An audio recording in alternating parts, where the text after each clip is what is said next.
saya cuma bilang bantu jual berasnya juga ya Mbak ya, tapi kemarin cuma satu piece aja sih Mbak. Itu satu piece itu ukuran berapa kilo Mbak? Ukuran 5 kilo. Mbak, kita order sabun, itu kita nggak dapat orderan sabun, itu dibatas hanya 3 karton. Jadi saya jualnya ya saya tempelin sabunnya plus minyaknya biar semuanya laku. Itu apakah syarat yang wajib Mbak dari pihaknya? Salesnya bilang kalau nggak mau sabun kita nggak dapat order.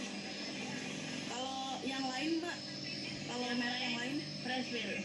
Freshfill itu syaratnya lebih sulit lagi. Harus 3 karton apa namanya Aquaria, itu cuma dapat 1 karton Freshfill, tapi itu enggak. Jadi kalau Anda ke supermarket atau ke pasar-pasar tradisional, banyak sekali merek-merek minyak goreng berjajar yang beredar di pasaran. Sebut saja misalnya Fortune, Sanko, Bimoli, Vilma, Kunci Mas, dan masih banyak lagi. Tapi ternyata dari banyaknya merek minyak goreng yang tersedia di pasaran, 40% pangsa pasar minyak goreng ini hanya dikuasai oleh 4 perusahaan saja, saudara. Jadi dominasi 4 perusahaan ini menguasai 40% pangsa pasar. Mereka kelihatannya banyak, tapi ternyata hulu perusahaannya yaitu itu aja. Misalnya nih, Fortune sama Sania itu satu perusahaan, yaitu Wilmar. Ada juga Sanko Amago Voila, itu adalah grup Musimas. Nah, pagi ini kita akan bahas siapa sih sebenarnya konglomerasi minyak goreng di balik banyaknya variasi minyak goreng, tapi ternyata perusahaannya itu aja. Kita akan bahas yang pertama, yaitu Salim Infomas Pratama. Salim Infomas Pratama ini kalau Anda sering lihat di supermarket merek Bimoli, lalu juga Delima, Happy, nah itu adalah perusahaan-perusahaannya atau jenis-jenis minyak goreng yang diproduksi oleh Salim Infomas Pratama. Ini merupakan anak usaha dari Indofood Agri. Kalau dengar Indofood sudah tahu kan sebenarnya perusahaan ini memproduksi apa lagi ya, benar Indomie. Nah ini adalah anak usahanya. SIMP ini sempat berkasus pada pekan lalu, ada dugaan penimbunan 1,1 juta liter minyak di Deli Serdang. Kalau melihat kinerjanya saudara, dari 2018 sebenarnya cukup fluktuatif untuk kinerjanya, terutama kami ambil dari laporan keuangan SIMP, penjualannya dari 14 triliun di 2018 sempat turun di 2019, naik lagi di 2020, dan di 2021 sepertinya belum ada hasil terakhir ya di sepanjang 2021, tapi untuk kuartal 3 sudah ada 14,13 triliun rupiah. Jadi di 3 bulan terakhir tampaknya tidak akan terlalu jauh penjualannya dibandingkan pada 2020. Nah, melihat dari penjualan dan juga kinerja yang dihasilkan oleh Salim Infomas Pratama, total ada 5 fasilitas penyulingan minyak dengan total kapasitasnya adalah 1,7 juta ton di Jawa, Sumatera, dan juga Sulawesi.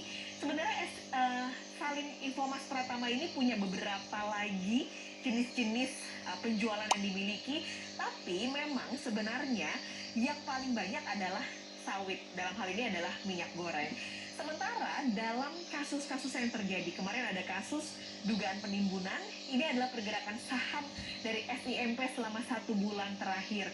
Sempat turun ketika ada kasusnya sebenarnya di beberapa hari yang lalu, tapi kalau melihat perjalanan saham ini selama 1 bulan ketika harga minyak goreng sedang tinggi-tingginya, ada sentimen yang cukup baik karena pergerakannya cenderung naik dalam 1 bulan terakhir. Nah, seperti saya katakan tadi, sebenarnya diversifikasi bisnis dari SIMP ini cukup banyak, tapi kalau melihat dari jumlahnya, sawit jadi yang terbesar dibandingkan dengan yang lain, misalnya tebu dan juga karet.